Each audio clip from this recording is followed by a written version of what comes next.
নারকেল বাটা, চিংড়ি মাছ এবং শাপলা। কি মজার রান্না, তাই না? নারকেল বাটা, চিংড়ি মাছ দিয়ে যদি শাপলাটা রান্না করা হয়, এত মজার লাগে। আর এই বর্ষার সময় শাপলা কে আর না খায়? গ্রাম অঞ্চলে সবাই খায়, শহরে আমরা আসলে খুব কম পাই, তারপরও হাতের কাছে আমরা পেয়ে যাই বাজারে। কারণ হচ্ছে যে বাজারে গ্রাম থেকে সবজিওয়ালা আমাদের জন্য খুব সুন্দর করে বেঁধে নিয়ে আসেন। আর এই রান্না করার জন্য আজকে আমি চিংড়ি মাছটা বেছে নিচ্ছি। চিংড়ি মাছটা বাছার সময় অবশ্যই সতর্কভাবে বাছতে হবে। ভেতরের যে ময়লাটা থাকে সেটা অবশ্যই ফেলে দিতে হবে। কারণ এই ময়লাটায় কিন্তু অনেক সময় পেটের সমস্যা হতে পারে। এর জন্য আমি চিংড়ি মাছটা ভালো করে বেছে নিচ্ছি, যাতে ময়লা-টয়লা কোনোটাই না থাকে। সমস্ত ময়লা আমি পরিষ্কার করে ভালোভাবে বেছে নিচ্ছি। এই যে আমার বাছা হয়ে গেছে, এবার পরিষ্কার পানি দিয়ে ভালোভাবে ধুয়ে নিচ্ছি, যাতে এক্সট্রা যে ময়লা সেটাও ভালোভাবে আমি পরিষ্কার করে নিতে পারি। আর ভেতরে যে একটা আছে রগের মতো, সেটাও ফেলে দিচ্ছি। এবারে রান্না করার জন্য আমি একটা প্যান নিলাম। প্যানের মধ্যে পরিমাণ মতো তেল নিলাম। তেলের পরিমাণটা আমি বললাম না, আপনাদের ইচ্ছে কম বেশি নিতে পারেন। এবার আমি বেছে রাখা চিংড়ি মাছটা দিয়ে দিলাম। আর দিয়ে দিব যে 1/4 কাপ পেঁয়াজ কুচি। তেজপাতা দিয়ে দিচ্ছি ৩-৪টা। তেজপাতা অবশ্যই দেওয়ার চেষ্টা করবেন, কারণ এই রান্নাটায় কিন্তু তেজপাতাটা অবশ্যই দিতে হবে। কারণ নারকেল বাটা আছে, চিংড়ি মাছ আছে এবং এই রান্নাটার স্বাদ এবং ফ্লেভার অনেকটা বৃদ্ধি করে তেজপাতা। তো তেজপাতা দিয়ে আমি একটু নেড়েচেড়ে ভালোভাবে পেঁয়াজের সাথে চিংড়ি মাছটা ভেজে নিচ্ছি। একটু লালচে হয়ে আসলে আমি এর মধ্যে পরিমাণ মতো কি এখানে 1/2 চা চামচ রসুন বাটা দিচ্ছি এবং 2 টেবিল চামচ নারকেল বাটা দিচ্ছি।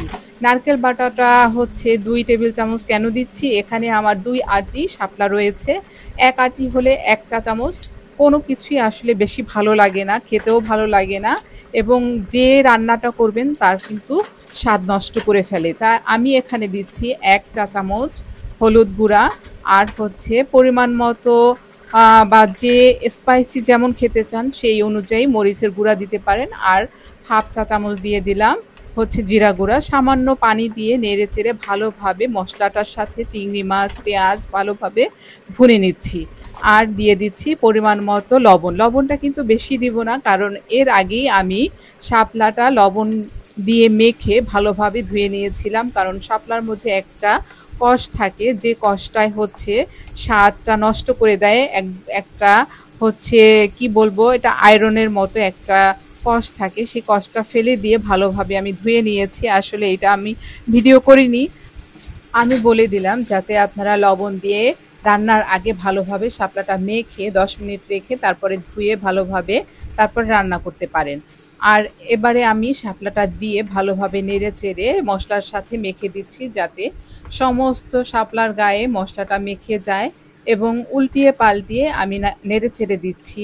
নাড়াচাড়া হয়ে গেলে আমি এর মধ্যে পরিমাণ মতো পানি দিব, যাতে শাপলাটা ভালোভাবে সিদ্ধ হয়। কারণ সিদ্ধ না হলে কিন্তু শাপলা খেতে ভালো লাগবে না, একদম কচকচ করবে। আর এজন্য আমি সামান্য পানি দিলাম, কারণ শাপলা থেকে কিছুটা পানি বের হবে। আমি যতটা পেরেছি রান্না করার আগে শাপলা থেকে পানি ঝরিয়ে নিয়েছিলাম। এবারে আমি ঢাকা দিয়ে দিলাম সিদ্ধ হওয়ার জন্য। এইবারে এই যে রান্নাটা প্রায় হয়ে গেছে আমার, এর মধ্যে কিছুটা কাঁচামরিচ দিয়ে দিব। যদি আপনাদের হাতের কাছে নাগামরিচ বা বোম্বাই মরিচ থাকে সেটাও দিতে পারেন, কারণ এই শাপলা রান্নায় কিন্তু একটু ঝাল হলে, মানে স্পাইসি হলে ভালো লাগে। এর জন্য সামান্য ঝাল দিয়ে দিতে হবে এবং আমি এখানে আস্ত মরিচ দিলাম যাতে ফ্লেভারটা বের হয়, খুব বেশি ঝালও না লাগে। আর আমার কিন্তু রান্নাটা প্রায় হয়ে গেছে। এবার আমি দেখিয়ে দিচ্ছি কেমন। উপরে কিন্তু অলরেডি তেলটা উঠে এসেছে এবং রান্নাটা আমার প্রায় কমপ্লিট এবং শাপলাটাও ভালোভাবে সিদ্ধ হয়ে গেছে। ব্যাস হয়ে গেল। এবার গরম গরম সাদা ভাতের সাথে কি মজার শাপলা রান্না!